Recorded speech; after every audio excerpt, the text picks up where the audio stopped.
Pelzer Winzerhänd, Hans Glückstein.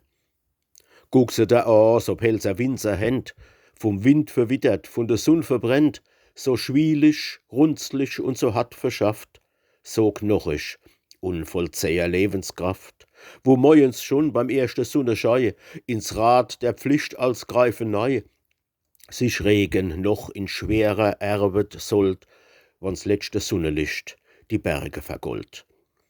Die packen zu, so zielbewusst und fest, denn erst beim Schaffen is es im Winzer recht.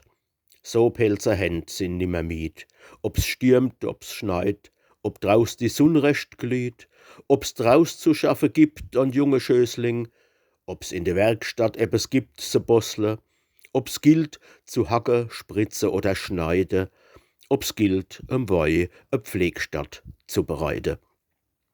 Ein hohes Lied is es, was so Händ verzählen, vom Wiele, Strebe, Last und vielem Quäle, von gute und auch von recht schlechte Jahre, wo doch die Schaffenslust nit ging verlore. Und wann der Herbst is sonnig, heiß und gut, dass in de Glut die Traub recht brutzle tut, und's goldne Nass kaum in die Fässer geht, dann falten sich die Händ zum Dankgebet.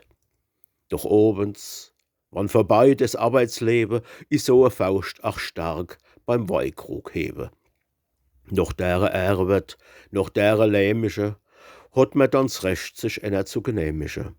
Und sind so Winzerhänd ach hart und krumm, laft irgendwo a Kinderschar darum, dann strächeln se die kleine Käppscher, dann schmächeln se die blonde Zäpscher.